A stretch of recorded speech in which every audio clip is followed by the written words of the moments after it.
Who are the most valuable people you'll ever meet? Not the successful ones, not the admired ones. Not the people everyone listens to when they walk into a room. Life has a strange habit of teaching us that the people who look strongest are often the ones who know the least about suffering. The people worth keeping close are usually harder to spot. They are rarely impressive from a distance. Most of them have already lost things they once believed they couldn't live without. They've watched relationships collapse. They've disappointed themselves. They've spent nights alone with thoughts they couldn't escape. And somewhere in that process, something inside them broke, but something wiser took its place.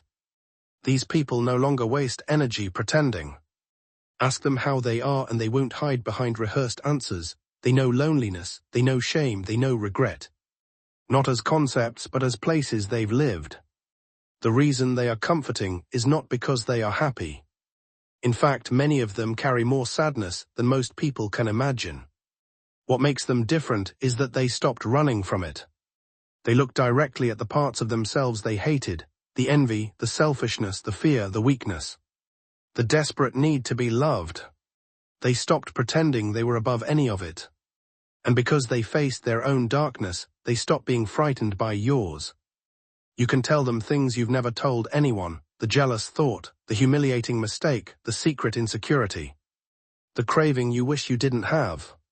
And instead of looking shocked, they simply nod. Because they've met the same monsters inside themselves. Most people spend their lives trying to appear normal. These people gave up on that game years ago. They know normal is mostly a performance. Behind every polished face is confusion. Behind every confident voice is fear. Behind every successful life is a pile of mistakes nobody talks about. They don't expect perfection because they know too much about reality. They understand that human beings are not rational creatures marching toward wisdom. We are frightened animals trying to make sense of chaos. We are bundles of contradictions. We want love but sabotage relationships. We want freedom but cling to cages. We want meaning but waste years chasing distractions. The loveliest people know this because they've watched themselves do it. That's why they don't judge quickly. Judgment is usually a luxury reserved for people who haven't looked closely enough at themselves. What makes these people trustworthy is not their virtue, it's their honesty. They know exactly how cowardly they can be, exactly how selfish, exactly how destructive. And because they know their own capacity for failure, they become slower to condemn others.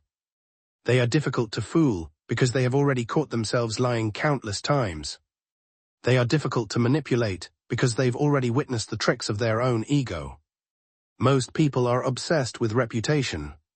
These people have seen too much to care very much. They know public opinion is one of the least reliable forces in existence. Crowds worship people one day and destroy them the next. Approval is rented, never owned. Status is fragile, fame is temporary. Respect is often based on illusion. So they stop building their lives around what strangers think. And in doing so, they become free. They have little faith in humanity as a crowd. History gives them enough reasons for that. But strangely, they often have tremendous compassion for individual people. They know groups can be cruel. But they also know that almost every person is fighting a private battle nobody else can see. At some point, they outgrow society's biggest fantasies. The fantasy that romantic love will save them. The fantasy that career success will complete them. The fantasy that money will silence insecurity. The fantasy that positivity can erase pain. They chased those dreams. Many of them achieved some of them, and discovered that none of them solved the deeper problem. The human condition remained, the loneliness remained, the uncertainty remained. The fear of loss remained, and yet something beautiful happened. Because once the illusions died, reality became easier to accept. These people often have the darkest sense of humor, not because they are cynical, but because they understand how absurd life really is. The distance between what we hoped for and what actually happened is often enormous. And sometimes laughter is the only intelligent response. They've explored the strangest corners of their own minds, the parts they were taught to hide. The parts that made them feel abnormal. The parts they thought nobody else could possibly understand. That's why they can sit beside another human being without demanding explanations. They've already learned that everyone is stranger than they appear. And everyone is hurting more than they admit. The best people don't promise that everything will be okay, they know they can't. Life eventually defeats every illusion of control. People die, dreams fail, bodies weaken, love ends, plans collapse. And pretending otherwise is not kindness. What they offer instead is something far rarer: presence, honesty, understanding. The quiet reassurance that someone else has walked through darkness and survived it. These are the people you want beside you when everything falls apart, not when life is easy, when it isn't, when the diagnosis arrives. When the marriage ends, when the future disappears. When the loneliness becomes unbearable. Because they won't try to fix reality. They won't insult your pain with empty optimism. They'll simply sit beside you and tell the truth: life is difficult, human beings are flawed, suffering is unavoidable.